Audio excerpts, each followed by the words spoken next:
Here we go, extreme Bible sword drills. Now, if you're like me, you grew up playing with Bible sword drills, and the game can get kind of old very fast, especially if you play it every week. And there's always that one kid that gets it every time.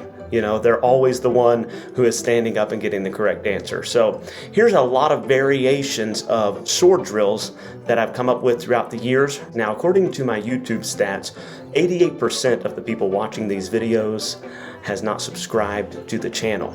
It's free for you to do that. It helps benefit the channel if you could just subscribe down below the video, and that would help us out immensely. Now, for the generic, normal Bible sword drills, usually the moderator would call out a scripture reference, and the teenagers or whoever is playing the game would look it up as fast as they can. The first person to stand up and start reading that passage wins the round. Now, that's normal Bible sword drill.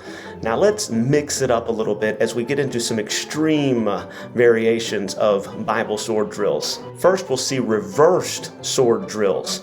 And with reverse sword drills, basically you call out the verse, start reading the verse, and they have to find the verse and stand up and read the reference. Now that one's a lot harder, but if you call out familiar verses like, Jesus wept, and everybody has to find it. They know, most of them know John 11:35, but they actually have to find the reference, stand up, and verify that they got the reference correct. So if you quote out maybe, "For God so loved the world that he gave his only begotten son," and you quote the whole verse, they still have to locate John 3:16 and stand up and get the answer correct. So I'll be looking back and forth to my computer so that I make sure I get the right things. Next, we'll see the numbers sword drill. This one, my teenagers don't like it because it's really hard. So instead of actually saying the book of the Bible, you'll say the book number. For instance, Genesis is 1, Exodus is 2, Leviticus is 3. So if you're saying something for Leviticus, you would say 3, then say the chapter number, then say the verse number. So you're calling out 3 numbers, and they have to find the passage the same way as a normal sword drill, but you're calling out numbers instead. If you want to give it a twist, you could call out 4 numbers, and that 4th number would be the word in the verse. And again, like I said, my teenagers, they don't really like this version of it, but it still adds an extreme variation to the Bible sword drills. Next, find the word. So with find the word, you call out a word like Mary. They have to find a verse with Mary in it, stand up and point to it, and they get verified to make sure that they found it first. You could call out righteous. You could call out holy. You could call out different words in the Bible, and they have to stand up and say it. Another variation of find the word is find the book. So sometimes I'll get up and I'll just say, all right, first person to find Exodus, and they'll stand up when they find it. Or first person to find 2 Timothy, and they'll stand up when they find it. And that's a find the word or find the book variation. Next, find the object. So with this one, you want to have a lot of objects on a table or something in front of you.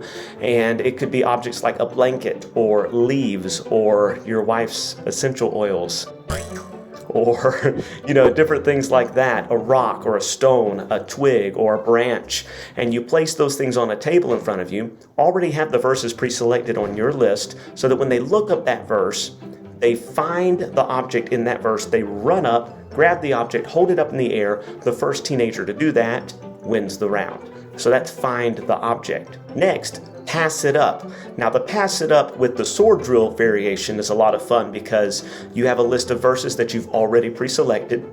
You have them look up that verse, then they have to find the object among their team members that's in that verse. So let's say you have a verse and in the verse is money. And so they have to go find, among their team, they have to go find money. They pull it out, bring it up to the front, and they win that round. So just put a whole list together of different objects that they might have on their person or in their team and play the game that way. The next one, elimination. Now with elimination, it's a lot of fun because as they get the passage correct, they get to choose an opponent from the other team to eliminate them.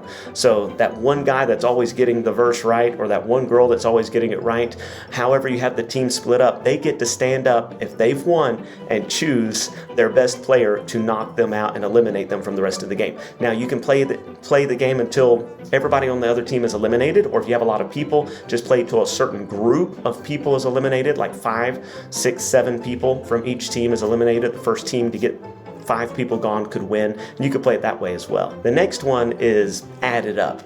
Now with added up, you want to have pre-selected verses that have numbers in the verses, like 10,000, the 300 men with Gideon, whatever it might be. You want to find verses with numbers in them, and then you want to have the teenagers read out the entire list. You want to have the teenagers look up all those verses. Their whole team is doing this.